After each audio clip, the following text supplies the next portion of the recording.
24 घंटे देश की सेवा के लिए कुछ न कुछ करता ही रहता है।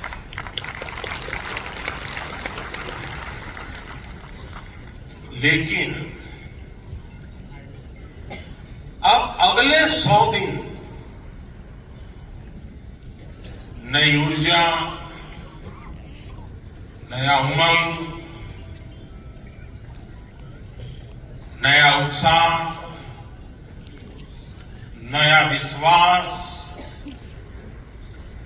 नए जोश के साथ काम करने का है। आज 18 फरवरी है और इस कालखंड में जो युवा 18 वर्ष के पड़ाव पर पहुंचे हैं, वो देश की 18वीं लोकसभा का चुनाव करने वाले हैं।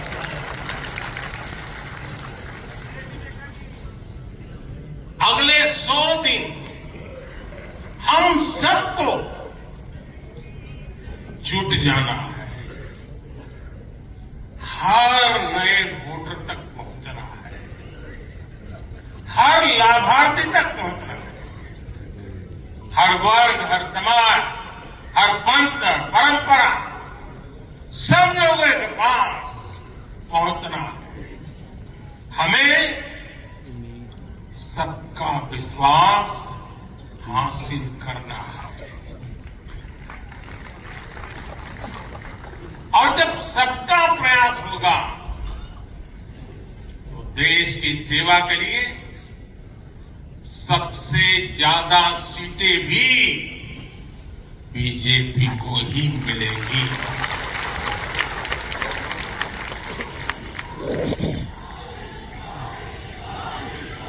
और आज कल मुझे पदाधिकारियों के साथ बैठने का अवसर मिला। कल दोपहर से आप सबके साथ बैठने का अवसर मिला। मैं नड्डा जी को और उनकी पूरी टीम को और आप सबको बधाई देता हूं। जब मैं पदाधिकारियों की बैठक में साल भर के काम का रिपोर्टिंग सुन रहा था, मैं सचमुच में इतना प्रभावित हुआ कि भाजपा के कार्यकर्ता सत्ता में रहने के बावजूद भी समाज के लिए इतना करते हैं, दिन रात दौड़ते हैं, संकटों के बीच भी करते हैं। उधर हर देशवासी को एक बड़े संकल्प के साथ जोड़ दिया और ये संकल्प है विकसित भारत का। अब देश न छोटे सपने देख सकता है और देश न अब छोटे संकल्प ले सकता है। सपने भी विराट होंगे, संकल्प भी विराट होंगे। और ये हमारा सपना भी है, हम सबका संकल्प भी है कि हमें भारत को विकसित बनाना। और इसमें अगले 5 वर्षों की बहुत बड़ी भूमिका होने जा रही है। अगले 5 साल में भारत को पहले से भी कई गुना तेजी से काम करना है। अगले 5 साल में हमें विकसित भारत की तरफ एक लंबी छलांग लगानी है।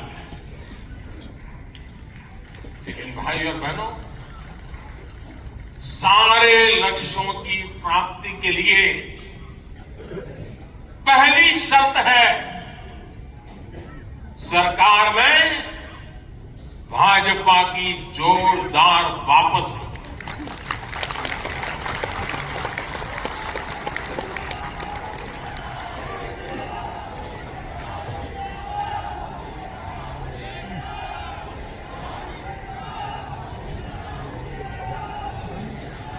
विपक्ष के नेता भी एनडीए सरकार 400 पार के नारे लगा रही है।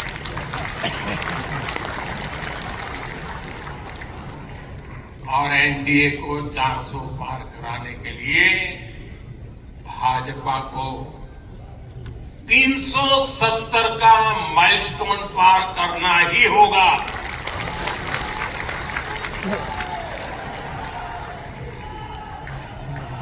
साथियों, कई बार लोग मुझसे कहते हैं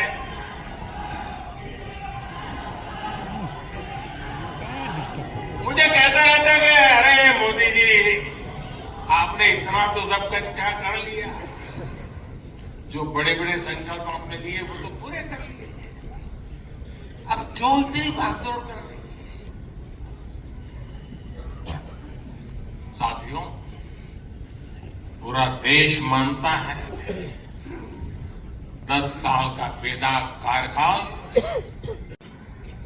हमने सच्चे अर्थ में सामाजिक न्याय की भावना से हर व्यवस्था को पुरानी सोच, पुरानी अप्रोच से बाहर निकाला।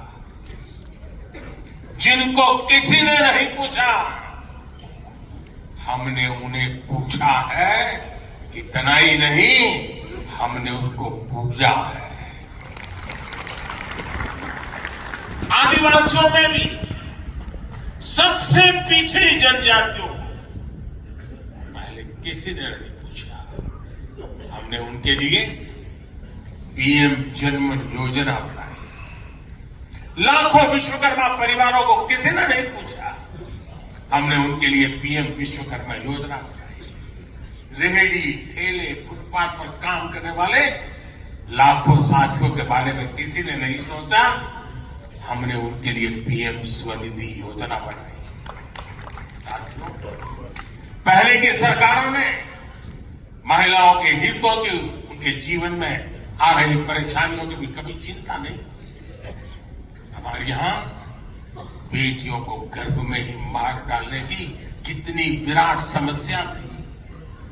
हमने इसके लिए सामाजिक चेतना, साथ साथ कड़े कानून दोनों का सहारा दिया।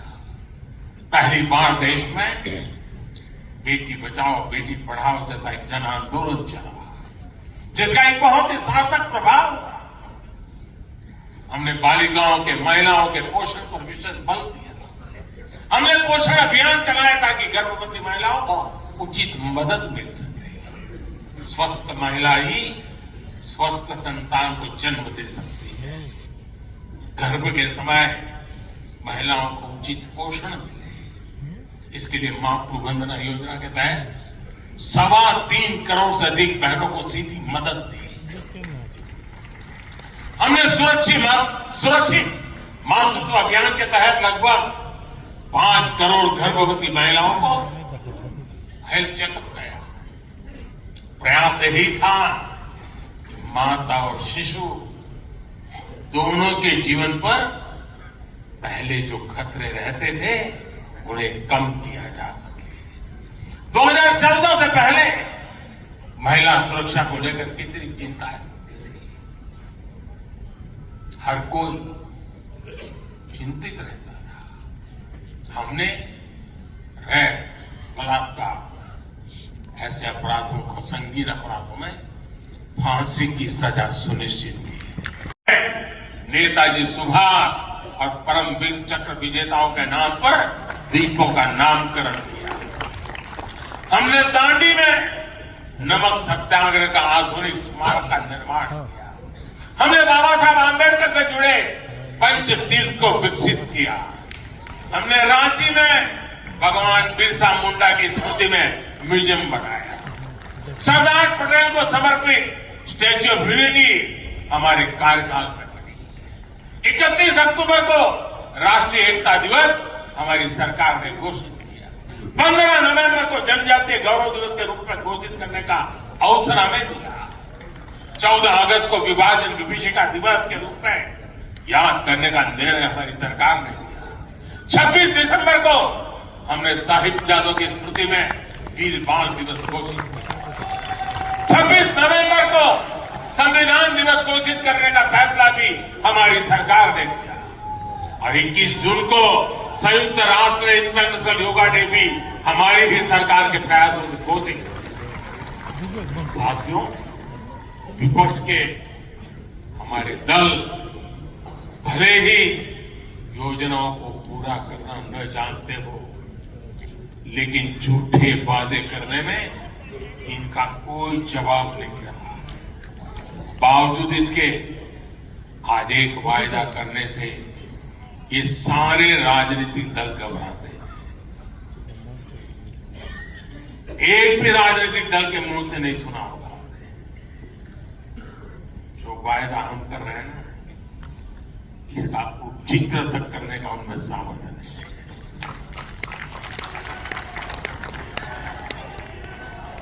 और हमारा वायदा है विकसित भारत का।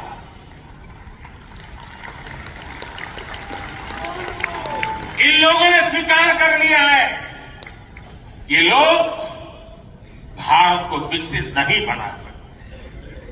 सिर्फ और सिर्फ बीजेपी ही ऐसी पार्टी है, एनडीए ही ऐसा एक गठ है जिसने इसका सपना देखा है। हम मिशन मोड पर भारत को 2047 तक हम सभी के सामने कांग्रेस अस्थिरता की जननी है, कांग्रेस परिवारवाद की जननी है, कांग्रेस भ्रष्टाचार की जननी है और कांग्रेस तुष्टीकरण की भी जननी।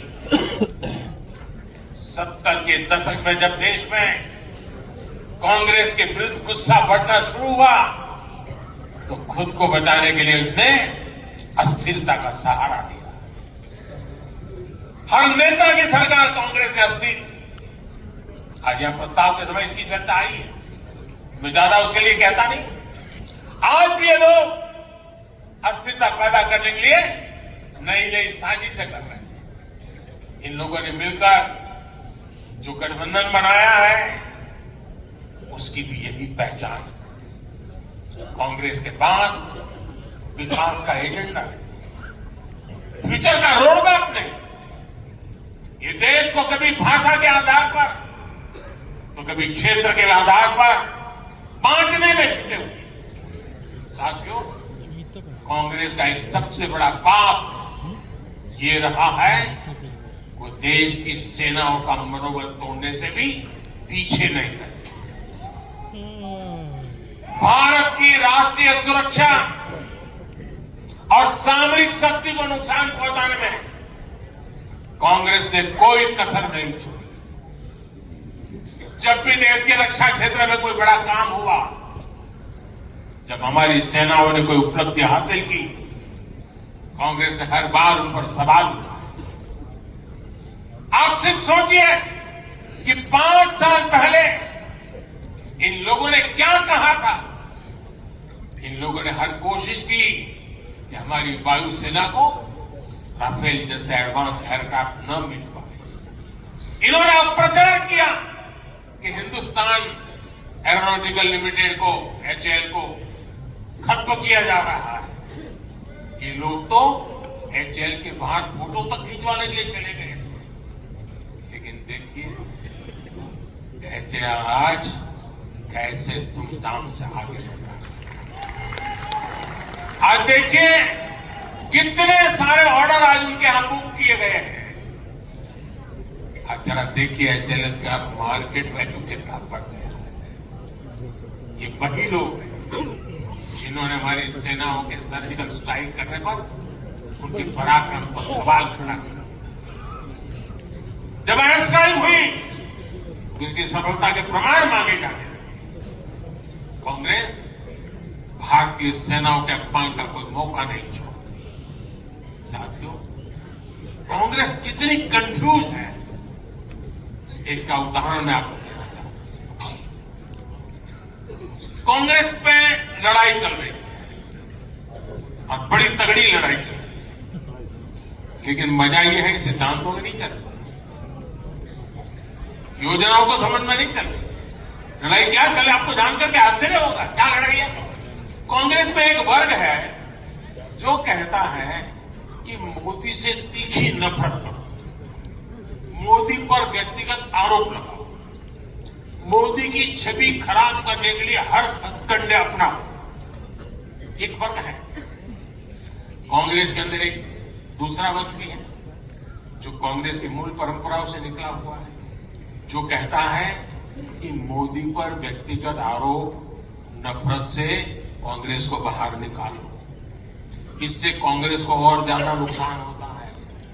यानी कांग्रेस हमसे सैद्धांतिक मुद्दों पर लड़ाई नहीं लड़ रही है। कांग्रेस इतनी हताश है कि उसमें सैद्धांतिक विरोध, वैचारिक विरोध का साहस भी नहीं बचा। इसलिए गाली गलौज। किसानों को सम्मान निधि मिलती रहे, 100% लाभार्थी तक तेजी से लाभ पहुंचे के लिए साथियों, आप यहां से एक नए संकल्प के साथ अपने क्षेत्र में जाएं। अब की बार मोदी सरकार, अब की बार मोदी सरकार, 400, अब की बार 400 पार। इस मिशन पर हमें जुट जाना है। आप सबको मेरी तरफ से अनेक अनेक शुभकामनाएं हैं। मेरे साथ बोले भारत माता की, भारत माता की।